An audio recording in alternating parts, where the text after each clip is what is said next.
All right. Here we are. 400 subscribers, baby. BTI wins the day. So, we went ahead. We bought BTI.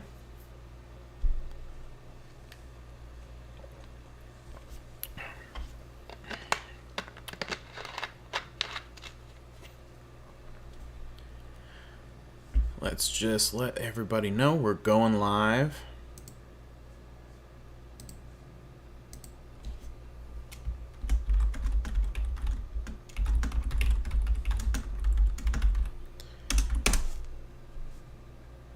Sweet, sweet, sweet. Okay, so British American Tobacco is now a part of the YouTube value portfolio. It won the poll by a pretty good margin. 56% win for British American Tobacco.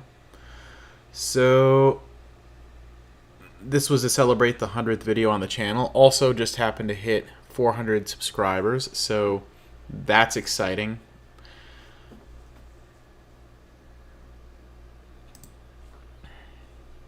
Okay, let's see here.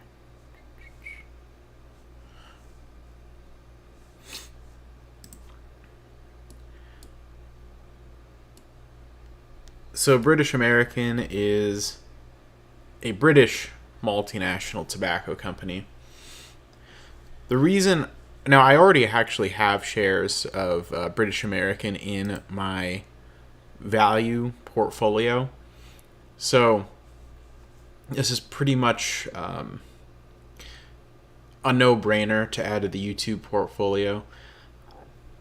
I already have shares of Altria as well, so I sort of view this as the yang to the yin, if that makes sense, of Altria, because I've got the domestic tobacco under Altria, and we've got, of course, the international under British American. Now, the other option really is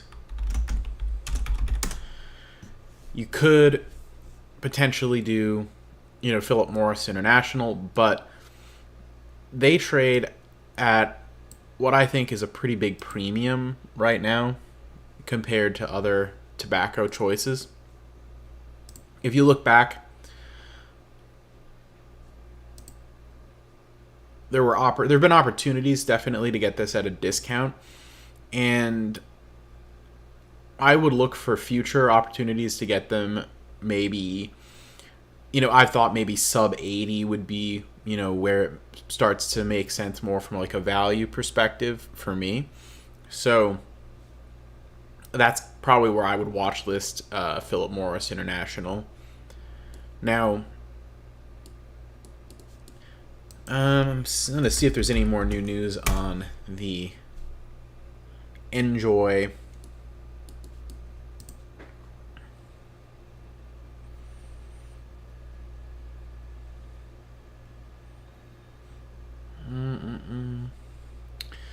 Seeking Alpha. They think it's a moonshot.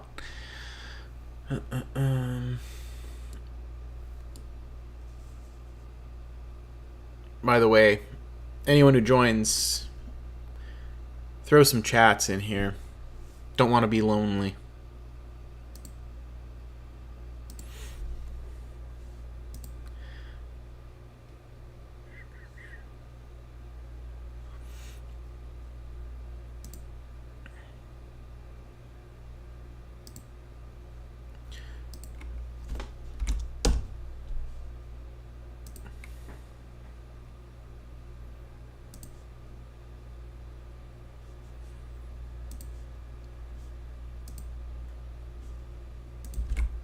Alright, there we go. Letting Discord now so that we can get a little more chatter going on in here.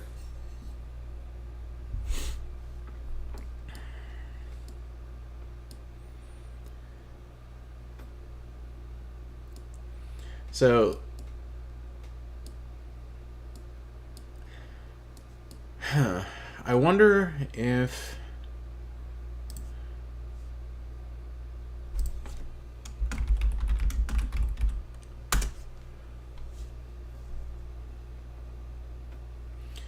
they've entered a definitive agreement, but I noticed that the deal still hasn't closed yet. I wonder when they think it will close.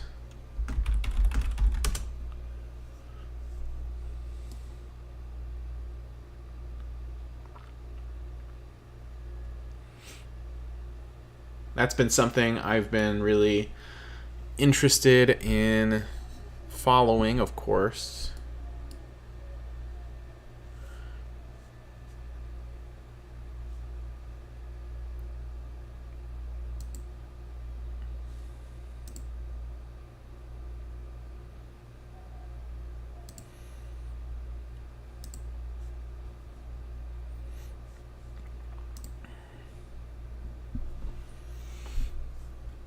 So, oh, by the way, I'm celebrating this with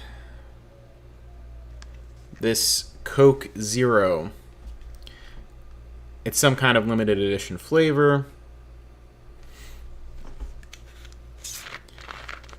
I'm pretty sure the rate at which I consume this, pretty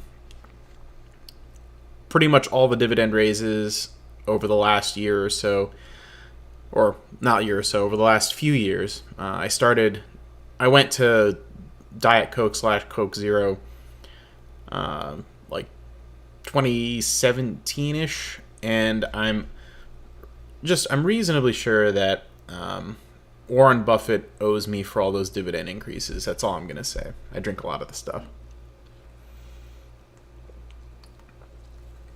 Not a sponsored stream, by the way, in case anybody was wondering.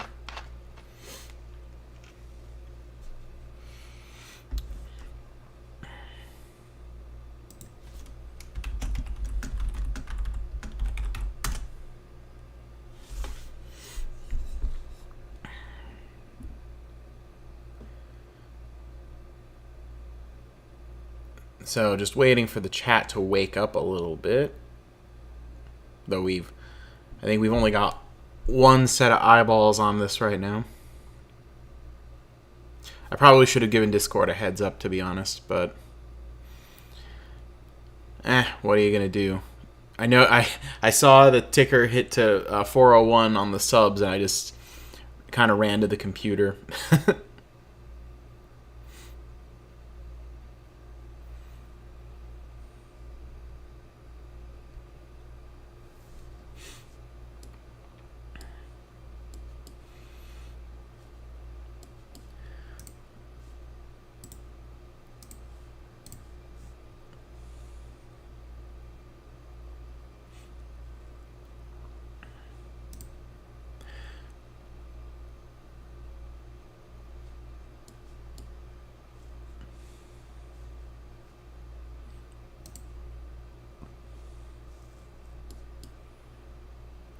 So I see these Views products like everywhere, and that's BTI's vape option that they've got.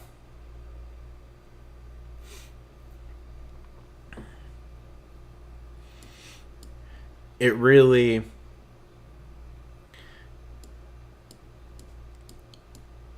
it seems like it's one of the more popular choices. I wonder.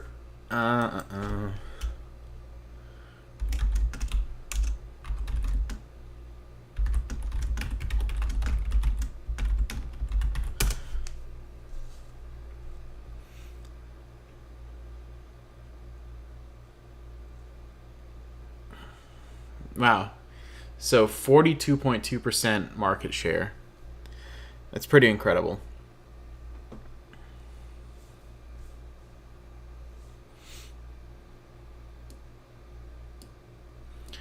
So if you want tobacco and vaping, etc., I mean, super undemanding PE also on British American. Single digit PE with this much dividend. I mean, and a big chunk of the vaping market, like, kind of sign me up, you know? I mean, not to use their products. My only addiction is the Coke Zero. Again, not a sponsored stream.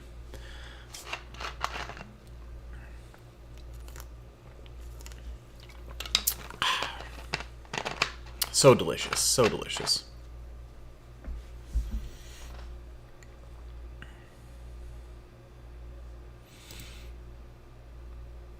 So, looks like the chat's quiet today.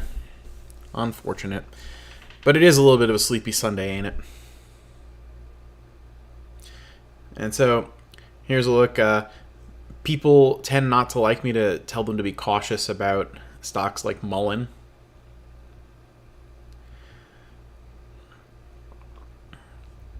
Makes sense. It's going to, you make a video about a subject like that, and it's going to attract the people who are more...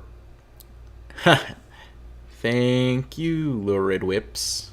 I appreciate it.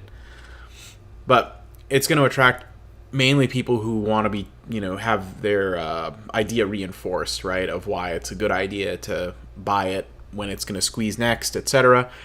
I'm a little bit more conservative and cautious in some of my approach, so I tend to get more dislikes on the videos telling people to be cautious about something rather than the ones telling people I like a stock. But, I think it's important to be honest with people and not just tell them what they want to hear, necessarily.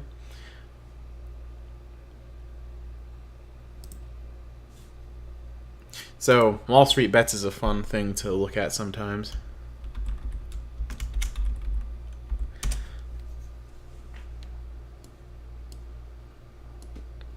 This is funny.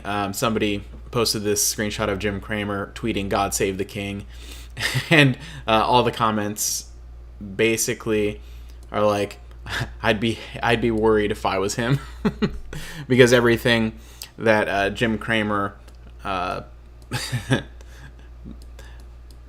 talks about pretty much dies. You know what I mean?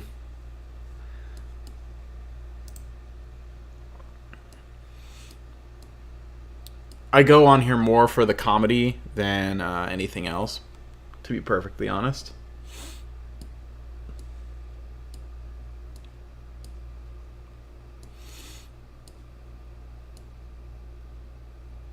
I learned a long time ago that it's probably not the best place to go for your investment ideas.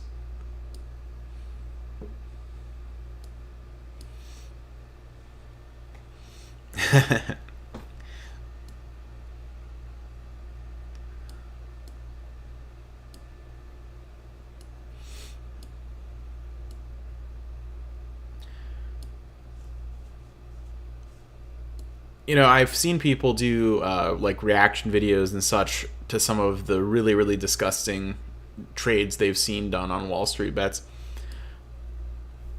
I wonder if... Now, I wonder sometimes how that would go over. To the moon.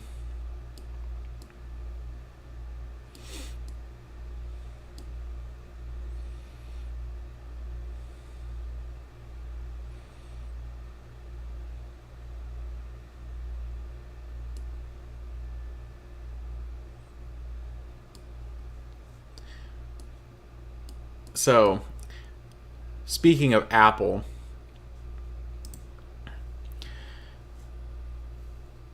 this may be sort of an unpopular opinion, but I'm interested. Now, I used to have a target of $100 on Apple, but in all actuality, I think anything under 120 is probably pretty good.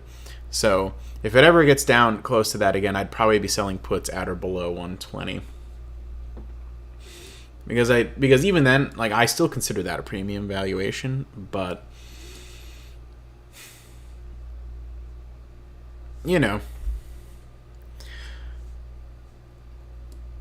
I think people are pumping money into Apple right now because they want to feel safe, and Apple feels safe. And, with good reason. It's done quite well. But, something that you also have to keep in mind is that when you have something go absolutely parabolic like this, at some point, like, it can't do this forever. You know what I mean? And yeah, there have been blips and everything, but that is just pretty crazy to look at. But actually,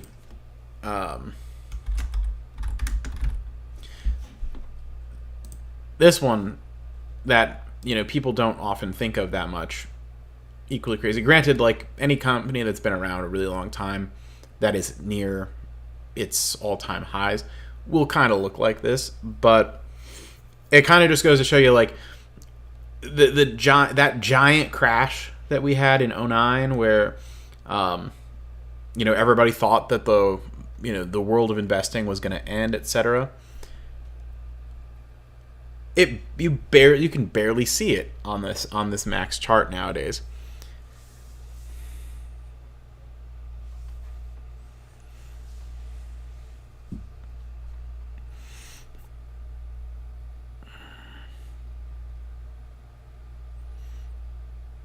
So you're in it for the ecosystem concept now. Yeah, that's what drives their returns, their profits, etc. so high, right?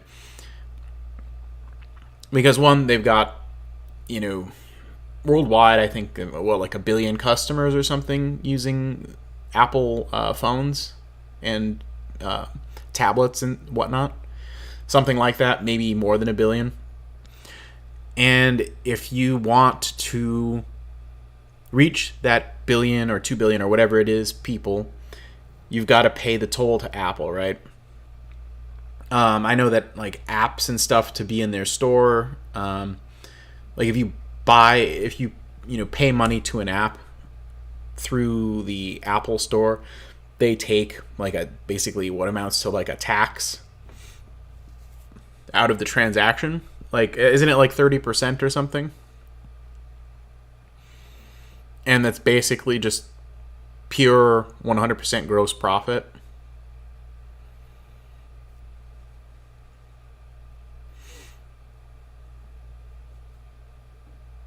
So, I don't blame anyone for liking Apple, but I do think that there is such thing as paying too much for a good thing. And, every person that's going to invest in anything needs to figure out, at what price does this make sense to me, where I can get the return I want to get over the period of time I want to get it.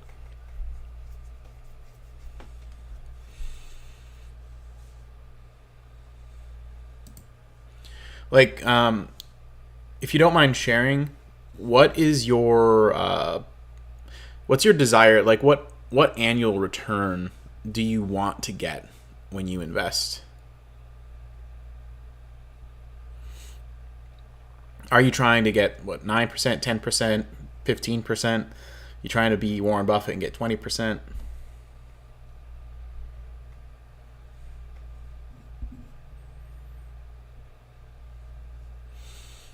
Because that matters, right? Like, I think if you're happy with, like, I don't know, 8% or something, you probably could just pay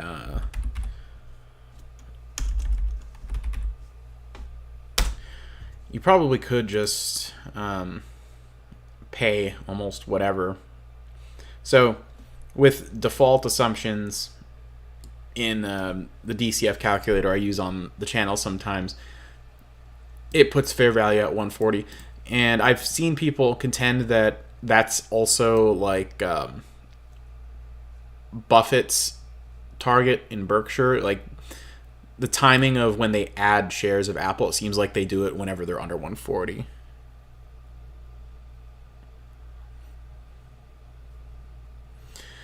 Well, here's the thing. Um, at your age, most people target a more aggressive return, and then once you've already got your millions in the bank, then it's more about preservation, and then you can be happy with like 5 or 6%, right? Because then it's just about like, hey, can I live off, the yield or whatever in my portfolio without having to, burn the principal.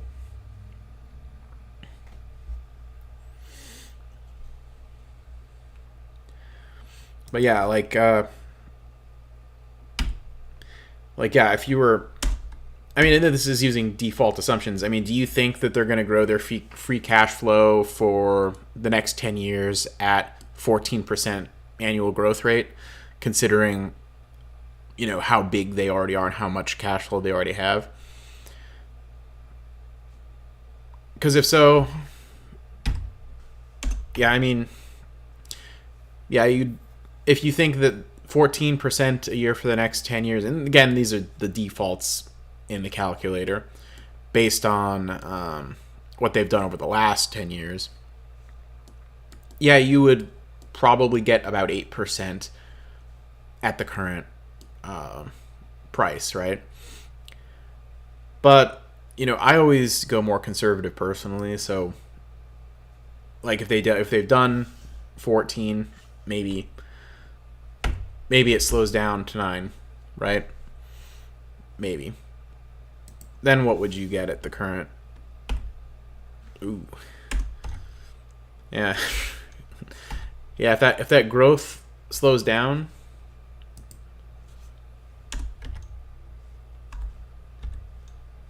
doesn't like a 4%. Yeah, 4.5, 5%. Yeah, if it slowed down to 9% growth.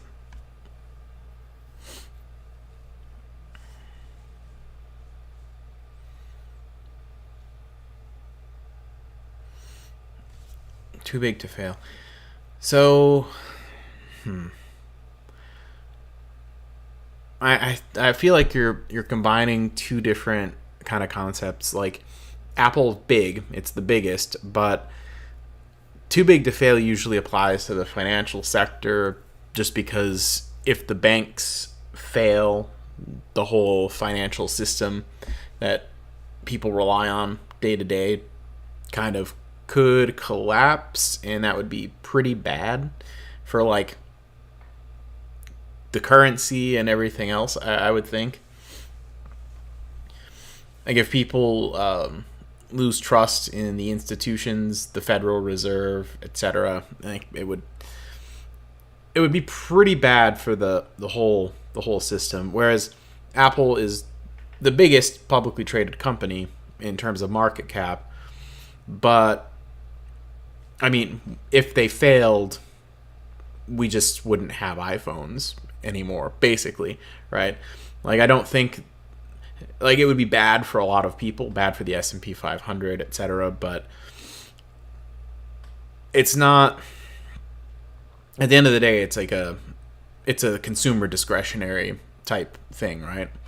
I don't think that the economy in the financial system needs Apple in order to exist. But big banks start folding, they're the thing that every other company gets their money from in the first place.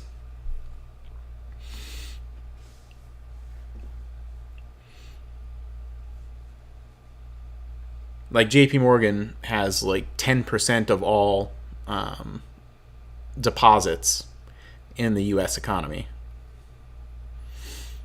That's an example of too big to fail, I think. And they were allowed to get bigger because they bought FRC.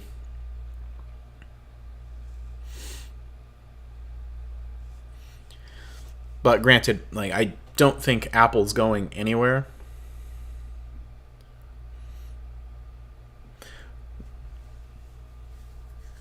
Yeah, like, so it's easy to say that about having they would rather have no phone than not use an iPhone. But like if Apple if Apple actually went under and they had to try to go a week without a smartphone, they would very quickly switch to like a Samsung or something. Like it's easy enough to say that when that's not at all on the table, right? But yeah.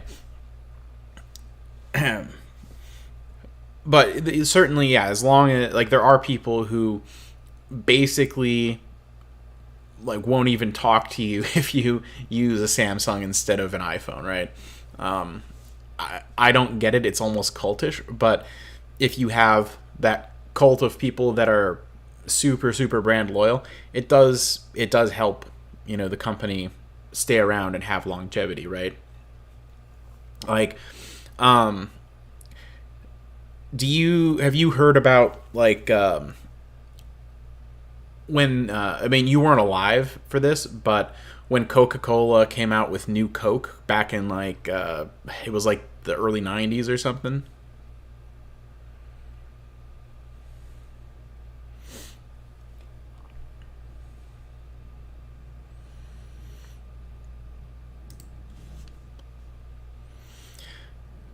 Okay, cool. So, I mean, this is another example of that, right? So, back in the day, like this is probably like around 30 years ago, they came out with something called New Coke. Okay. Now, every single like product test they did said that New Coke tasted better than the classic formula. I don't know about the sugar, but I do know that yes, the formula was altered and they pushed it out as New Coke. It was this big ad campaign they were doing, and what it did is it basically they spent like $100 million or something doing this, and this was $100 million in like 1991 money or whatever. Okay, so people got up in arms about it because they were so like Coca-Cola had such a large amount of loyalty that even when faced with the proof basically that the new formula tasted better and was preferred by most of them, like these same people may have done a taste test, a blind one, and said, "Hey, I like this. I like the one in this cup better than the one in that cup." And even still, they got mad that they couldn't have original Coke anymore. And so there you go. They revolted, and that's why now, like, the cans started saying Coca-Cola Classic on them, so that they would know that it was the original and not New Coke. I've heard also though that they use that formula for they like basically reused the formula for Coke Zero and just added artificial sweetener instead of sugar for the standard Coke Zero, which that would make sense. Like if it was popular in taste tests, not to let it go to waste forever. But even I don't really remember New Coke or what it tastes like. I mean, I was alive, I think, but probably way too young to have really knew what was going on.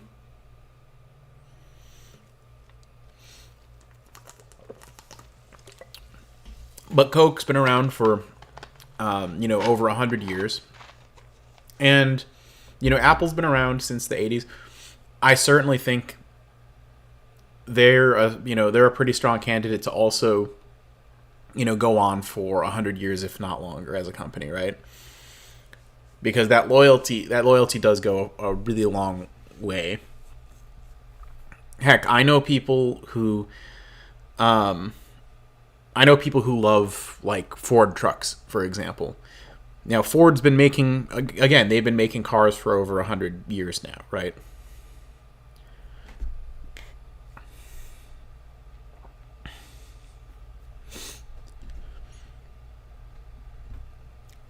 And even though Ford is like about as boring as a car company gets when you've got new stuff like Tesla and everything out there getting a lot of limelight, there are still people who are so loyal to Ford, and you know I know people who love Mustangs, love F-150s, etc.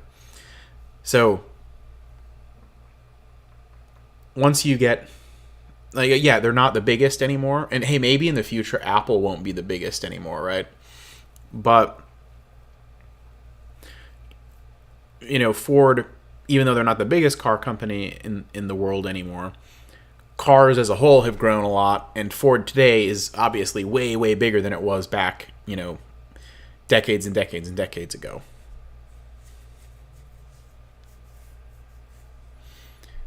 Yeah, I've heard that about the F-150.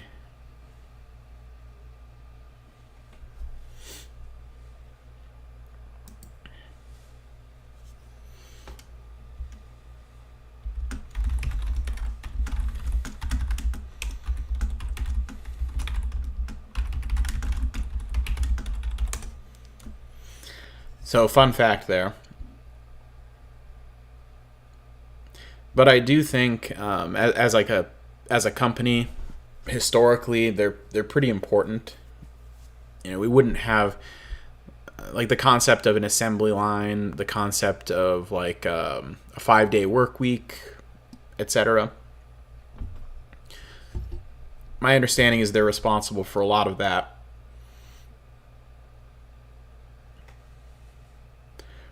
Well, what kind of cars? What kind of cars are you into, Lurid? We can we can beat up some of the stocks.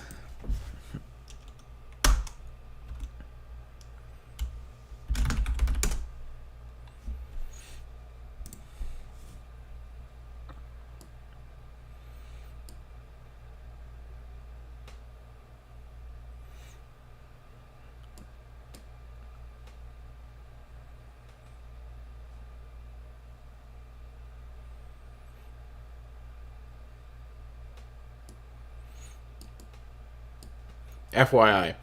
So there's always snags at car companies, it seems like. It's always a problem with the unions, with production. There's always something going wrong. I think that's probably why I don't know. I just can't seem to get interested in any car stocks.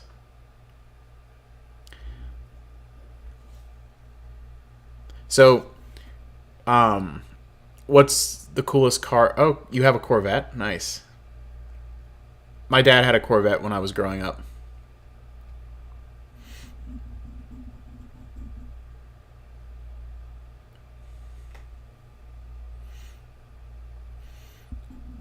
What's the is the Corvette the fastest car you've ever driven?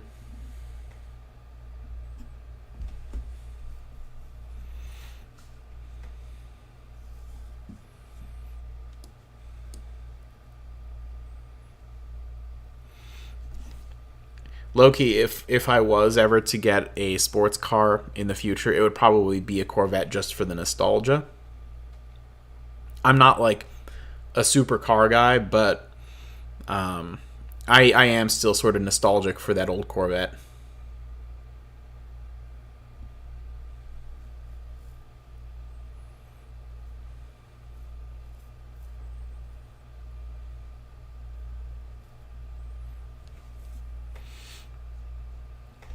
But let's see, they're made by GM.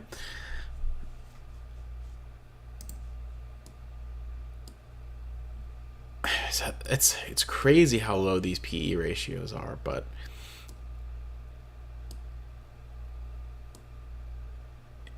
I don't know. Like it just seems like there's always so many issues with car companies. Like just when they appear like they're a good value, something goes wrong and just destroys them financially, you know?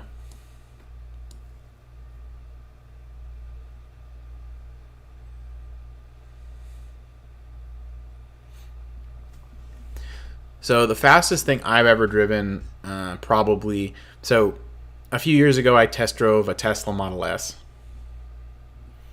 So even though I will kind of hate on the Tesla valuation and criticize people for being willing to pay just whatever for it, I definitely appreciate their cars, you know.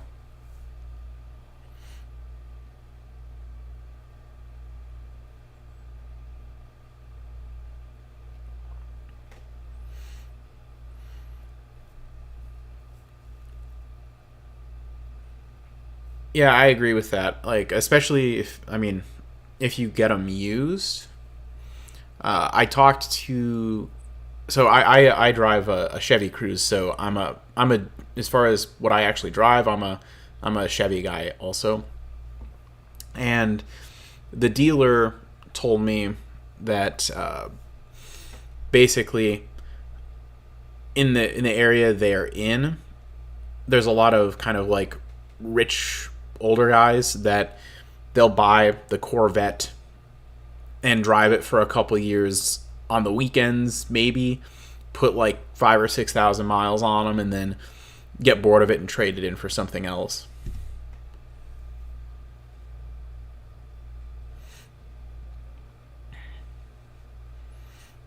Yeah, I remember my dad's vet was an '88. It was red, and um, it was like fiberglass body. The engine looked. I just remember he used to pop the hood and like uh, show it to me. It looked just sick. When I was a kid, I was just in awe of that car. You know.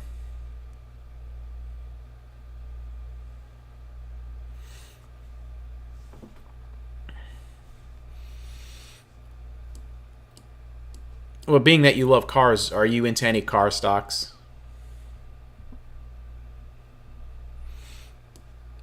Because like I've been telling you, I can never really seem to get there with car stocks.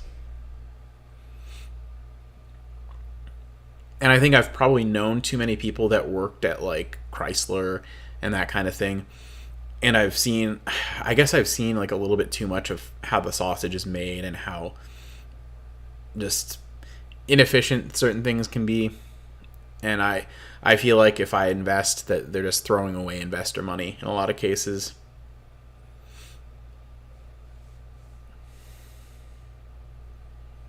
How low is unreasonably low? We were just looking at Ford. I mean, I know that I know they've. I mean, that. I mean, I guess you'd still be pretty happy if you got in back in '08, '09, right? But are you talking like 2020 COVID crash low?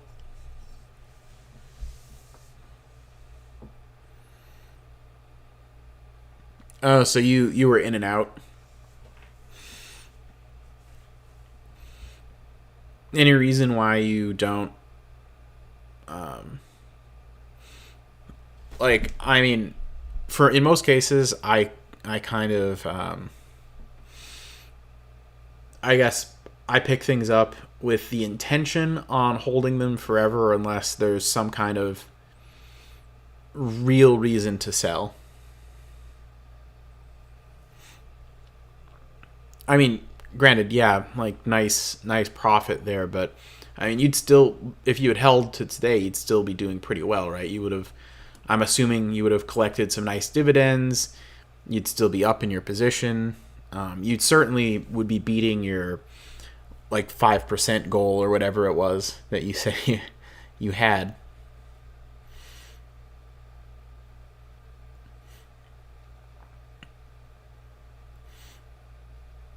I'm just curious, like, what the thought process is on moving in and out. It's just different than how I do things, you know?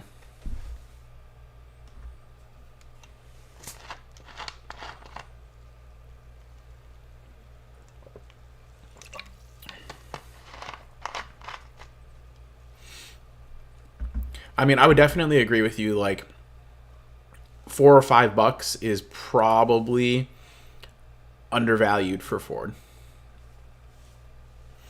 So, yeah, I probably, like, looking at it, I most likely would have agreed with you back then.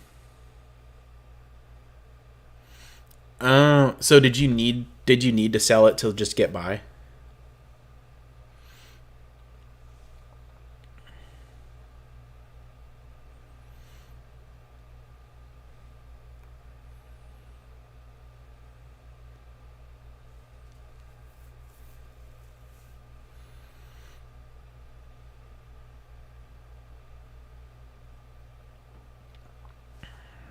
I'm sorry to hear that. You said you were 22, right?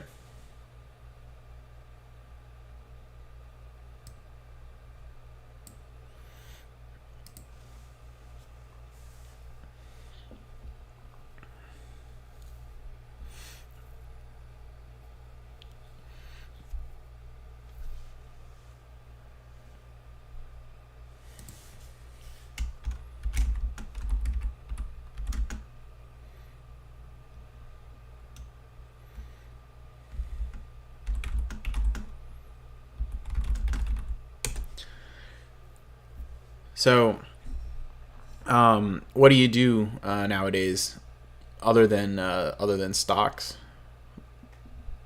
Like, what did you go to school for anything, or have you worked any like professional jobs, or gotten any like technical training or anything like that?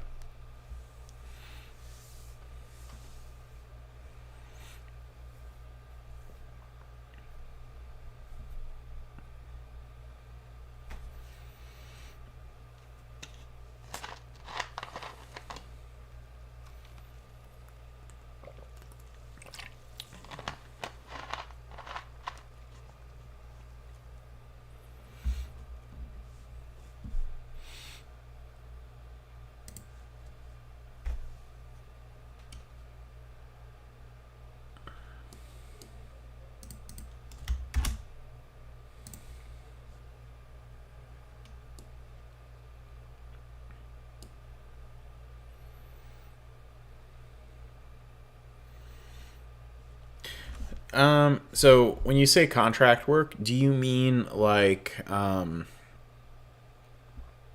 construction type, like for like a general contractor, like remodeling houses?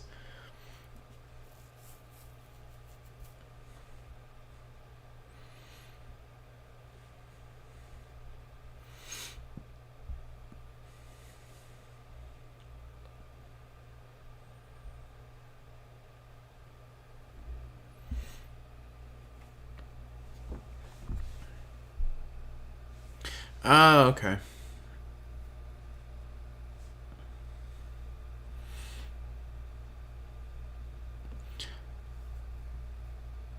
Hey, at least that line of work keeps you fit and active. Um,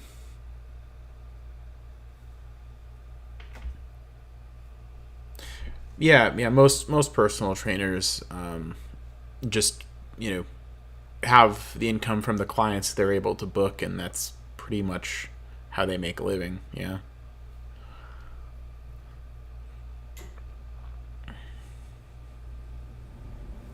that's cool.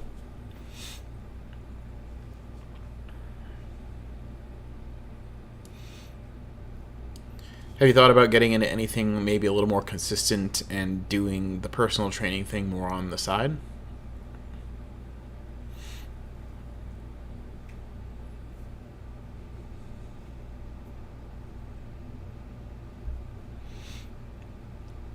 It's pretty hard, like, to build up investments and actually have them accumulate over time. It's hard to do that, I think, without a consistent stream of income. You know what I mean?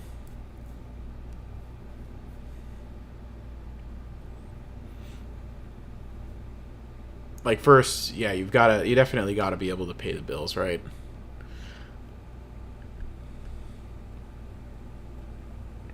It can be hard to like budget and know like how much you actually can invest if you don't know, what you're going to be making reasonably, like 3 4 months down the line, right? Because like you were saying, average is 3 to 4K, but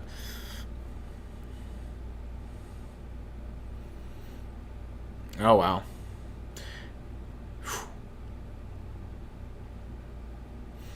Yeah, make sure you budget some time in there for sleep too, buddy. That's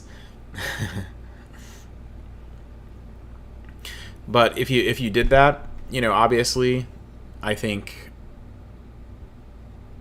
budgeting so that you could just live off the Amazon night shift income, and then invest all the personal training money. That would be an interesting way to split that up, right?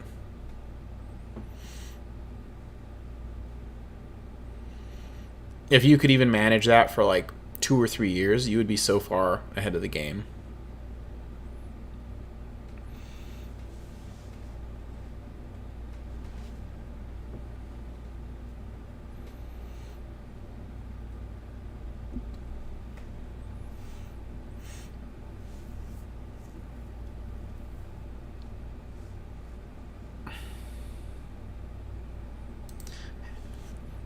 You know, hey, so I used to be really into bodybuilding, and I can tell you there's one thing Arnold Schwarzenegger recommended that people do if they want to, accomplish what he's accomplished in their life. He said most people should learn to sleep faster.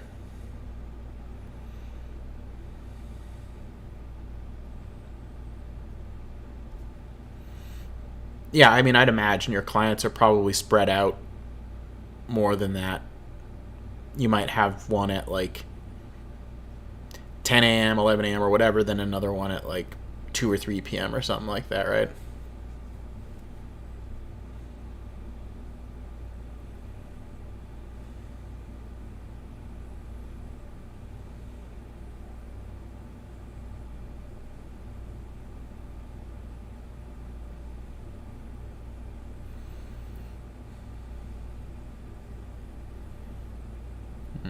Gotcha. And you'd be like catching 2 or 3 hours between those.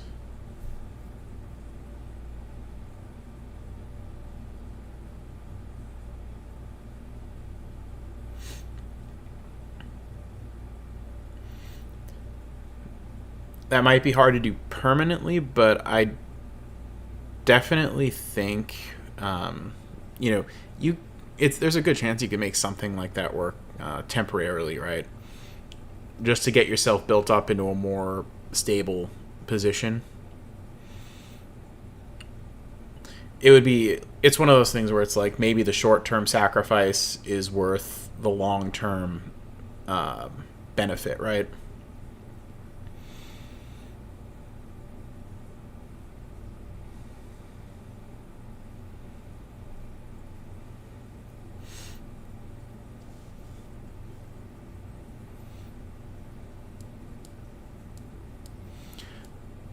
So hey, if it makes any difference, according to this uh,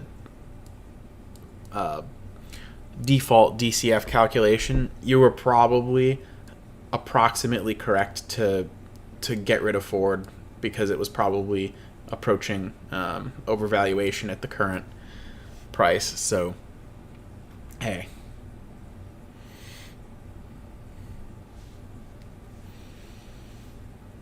and you more than doubled your money too. So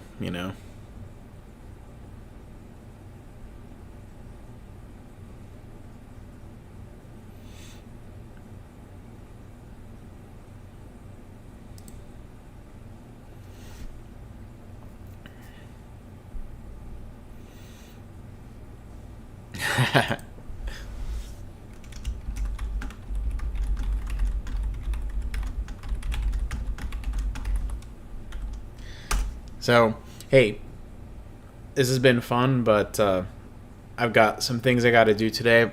Any last minute requests before we go?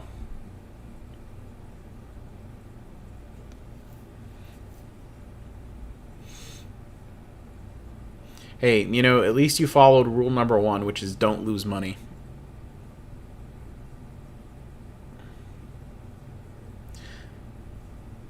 Well, I appreciate it, and thanks for chatting with me on this off the cuff, unplanned stream.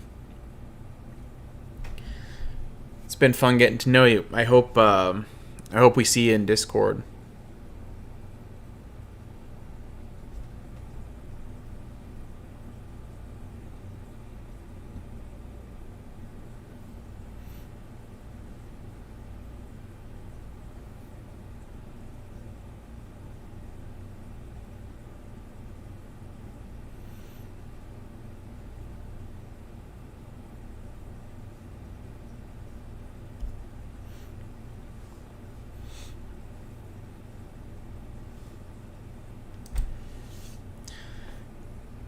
All right. Considering it looks like that'll be all, have a wonderful rest of your Sunday. And link to the Discord is in the description if you want to keep talking there. Have a good one, everybody.